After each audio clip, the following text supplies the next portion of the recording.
This nigga for president, bro. I feel what he's talking about, bro. This is just like, I swear the path that I see us going down is such a soft mentality path, and like, but in reality, like, it's hard work. It's hard. Like, it's not easy. Like it's just like why are we trying to like bullying makes people. I know it's a bad thing. It might be weird me saying it, but it makes people like so many people that are great today because they got bullied, but now it's like they gonna kill themselves or something. This shit just, it's a crazy world we living in, bro.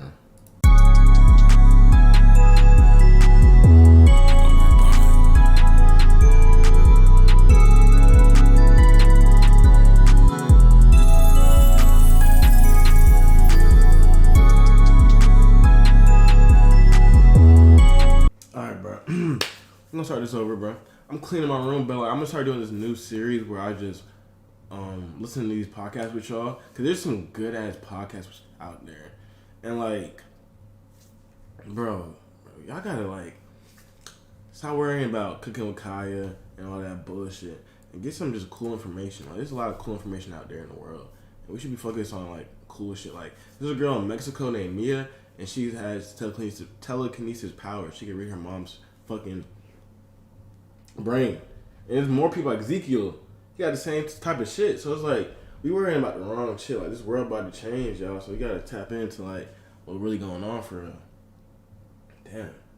Damn. Your name is that's not, doesn't come from Japan though, right? No, it's Indian. It's Indian. Yeah. The monkey god Hanuman. Hanuman. Ooh, have you heard of him? No, I haven't. He's like it's fascinating actually how many cultures have this like monkey god or monkey king, even in Chinese cultures. But in Indian culture, he's like the god of strength and energy, and this like devoted servant to Rama. Have you heard of the Ramayana? Yeah, I've heard of Rama. Yeah. So Hanuman's one of the core characters in that, and so one of his alternative names is Anjaniya, and so that's what I'm named cool. after. Yeah, that's a cool name. Hyper energetic kid, monkey-like. So, and we were talking about the Shogun documentary too, and the guy's name's Anjan-san. Yeah. And then you said some of this technology comes from Japan? Oh yeah. This company, this project is a love letter to Japan, and it was finding old Japanese technology that was the origin for what this was. Really? But like the connections go deep. I mean, even the word Anjin-san in Shogun, it means pilot. Right. Guess what pilot is in Greek? What? Kuber, or the origin word for cyber. Really? So if you think of the digital world, right? It's the world of the cyber. It's so interesting that it has this little connection back to Japan here through Anjin-san. And just little coincidences. That's funny, man. Whenever I think of technology, I always we've talked about it before, but like since the iPhone came out in 2006 or whatever, there really hasn't been anything like that moment since. They've just added on to it ever since it came out, right? Like, make it brighter, make the battery last longer, do all this stuff. And we've started from, that was like square one, and they've just extrapolated from that. They've never like done a hard reset on a new piece of technology with like a new goal behind it, or like a new vision. And what you've done is created this technology that's foundational in health, and the goal of it is to keep you healthy. For people that don't know who you are, explain like your background and how you decided to come up with this thing. I grew up in a small nickel mining town in the east side of Canada. There's maybe 10 people in the town who were not Caucasian, and so from the beginning I was just an alien, an outsider, and the son of a crazy psychiatrist. So Austrian economics, we were early to organic foods, a lot of these different health trends, circadian rhythms, a long time ago. That's kind of the milieu I grew up in, because he could see for his patients how much the conventional practice was not helping, how much just the drug paradigm, the materialist, scientific, reductive paradigm just did not understand that, we have psyches. There's a whole deeper human that's just the factory medicine model is not working. I mean, so he was very anti-authoritarian. He was very could see how much the conventional view did not work. And that was kind of bred into me. And that's what this is a lifetime of kind of questioning the holy cows, as Jack puts it. And so I just read widely and was really into astrophysics and just curious about like what is the universe and what goes beyond the basics. So there was a Steve Jobs quote at the time. He said, "Computers are bicycles for the mind." Have you heard it? No. I think one of the things that really separates us from the high primates is that we're tool builders. And I read a study that measured the efficiency of locomotion for various species on the planet. The condor used the least energy to move a kilometer. And humans came in with a rather unimpressive showing about a third of the way down the list. It was not too proud of a showing for the crown of creation. So that didn't look so good, but then somebody at Scientific American had the insight to test the efficiency of locomotion for a man on a bicycle. And a man on a bicycle, or a human on a bicycle, blew the condor away, completely off the top of the charts. And that's what a computer is to me. What a computer is to me is it's the most remarkable tool that we've ever come up with. And it's the equivalent of a bicycle for our minds. I heard you say it on another podcast, but I haven't heard it before that. Yeah, it's so captured me, which was, he was like, humans are incredible, but actually in so many ways we're median. And so he gives the example of locomotion. If you look at the energy efficiency of locomotion, humans, compared to all other animals, we're kind of somewhere in the middle. At the top are ospreys and birds like that. But you put a human on a bike, and they are by far the most efficient animal when it comes to locomotion. And his point is like, this is what computers are. Right. A human is not bad, pretty good. But you put them on a bicycle and suddenly we're the best. Mm-hmm. And so as a human, our minds, not bad, pretty good. It's what gets us here. But the point of a computer is, what is all the unrealized potential we have that we haven't explored yet? Right. And so that just captured me deeply, that, oh, wow, this entire world of technology and computing is to help us be the best version of ourselves, to fully realize our potential. And the journey along the way to get to this is seeing how much that promise has not been fulfilled. Right. The idea there of technology and being able to use computing and computing power to be able to make ourselves more efficient, to get more shit done, is great, until like the biggest downfall is the screens. Like you can't have computers without screens. I mean, sure, you can have other types of computers, and there's things like Neuralink and stuff like that that hasn't really been developed yet, but every computer has these screens that have this artificial emitting blue light, right? It's emissive blue light that, as Jack Cruz pointed out to me, is part of the new mind control 5.0 MK Ultra that Silicon Valley is doing. Excuse me.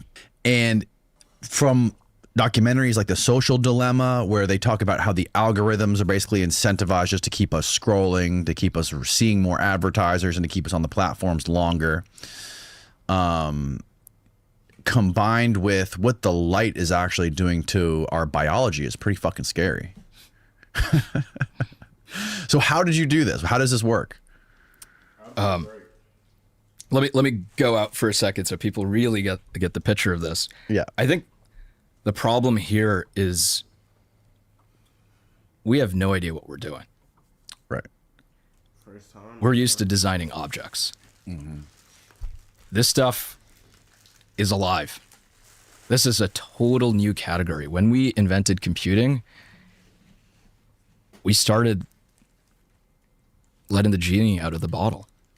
I mean, everything you see with AI and so on is just making obvious what actually has been there for a while, which is, this isn't the same as the objects we have previously. This is something that deeply shapes the people using it. This is something that deeply shapes us at all our layers of being, the way we think, our nervous system, our physiology.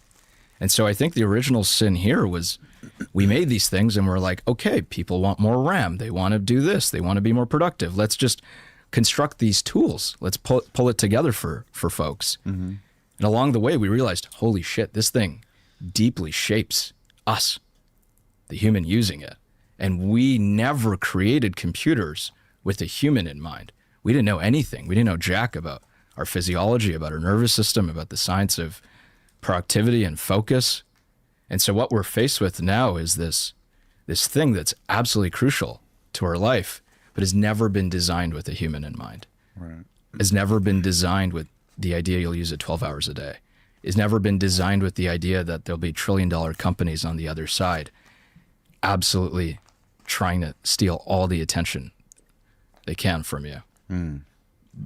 When you talk to the people who first did computers, they would have never guessed that computers were thought as calculators. They were thought of these tools that just nerds and geeks use. They would have never thought they'd be these dopamine slot machines that 8-year-olds would be spending all day on. And so finally, there's the possibility today to sit down and say, wait a minute, we can't just keep going forever in this current trajectory. Because the soul of a current computer, the soul of a machine, is rotten.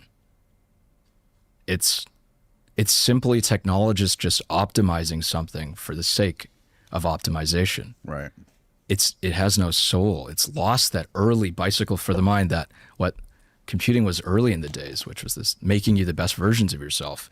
Instead, it just got into this object rat race of dissociation, of this productivity thing that at the cost of everything else tries to promise you productivity. And finally, my whole journey to this was seeing the way that impacted my life. I'm super ADHD, and I just felt like an idiot all the time on a computer. I would intend to do something, and next thing you know, I'm scrolling on ESPN. I have 200 tabs open, if not more, and I just keep beating myself up. Like, why are you not getting done what you need to get done? I'd stay up late. My eyes would hurt. My sleep was screwed up.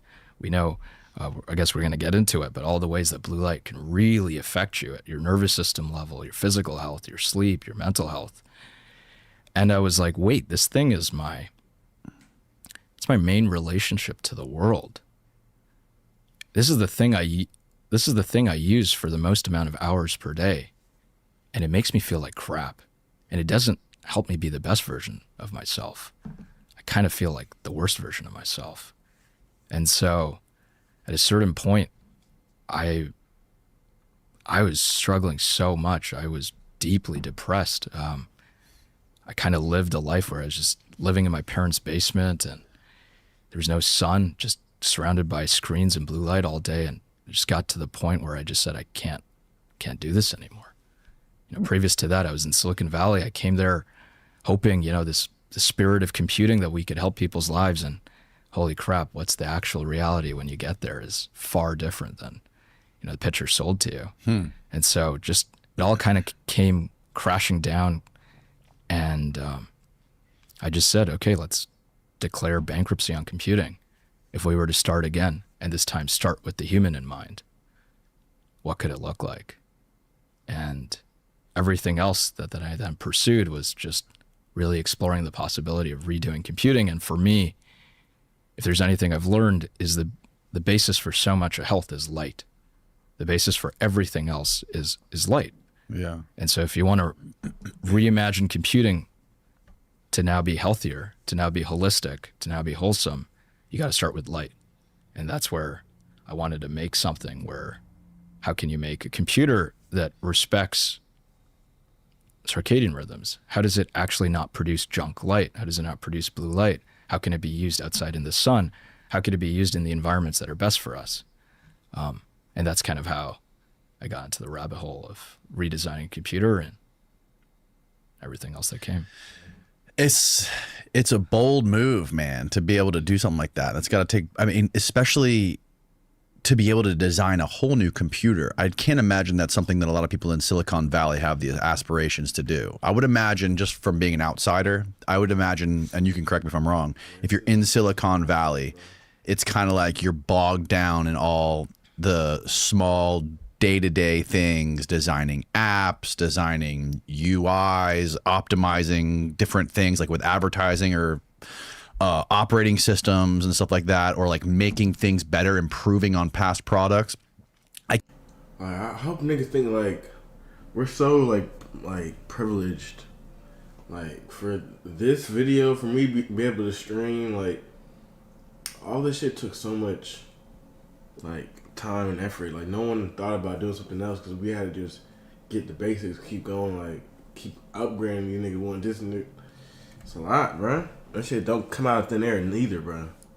I can't imagine there's a lot of people out there who are like zooming out and seeing the forest for the trees and trying to figure out how can we make something new, right? Well, that was what was so disillusioning about the process. Like growing up in Canada, idealizing Silicon Valley, the guy who started Atari, Nolan Bushnell, Alan Kay, Ted Nelson, these like guys who were the first to kind of say, hey, the point of this technology is to make us the best version of ourselves. They had the big views. This guy named Alan Kay, in many ways, a lot of what Steve Jobs did was what Alan Kay came up with. Not many people know him, but he was like the true visionary. Who is he? He's kind of this early computing visionary. There's a place called Xerox PARC. And so Xerox PARC, like Xerox, the copywriter company, they thought computers were going to put copywriters out of business. So they created this research center near Stanford in the middle of Silicon Valley called Xerox PARC. And their idea was, let's dream up what the future of computing is. So instead of somebody else putting us out of business, at least we can do it. The funny part of this story is Xerox never did anything with what came of it. But they basically, the modern computer with a graphical user interface, before that it was just like letters and numbers. There was no images. There was no desktop. There was no mouse. There was no keyboard. And so Xerox PARC, what you see when you sit down at your MacBook, believe it or not, somebody actually had to come up with that paradigm. Before then, computers were the same as like typewriters. There's another company that's doing something unique and innovative that I want to share with you guys. What if your New Year's resolution could be put on autopilot?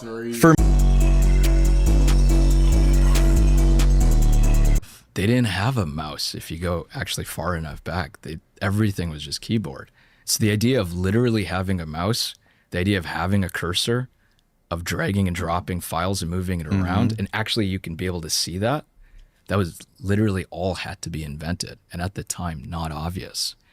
And so folks like Doug Engelbart, there's an amazing demo you can look up. Even these are the people who inspired Alan Kay. He had basically predicted, like in 50 years ago, what computing was going to be. The possibility of networked communication, that we could message each other, the idea of the mouse. Believe it or not, that was like, people were skeptical that people would ever use a mouse or that was even a good idea. But essentially at Xerox PARC, they came up with the future of computing, what would be a normal desktop and what's your MacBook today. Wow. And Apple and so on basically just got their ideas from Xerox PARC and implemented it. No way.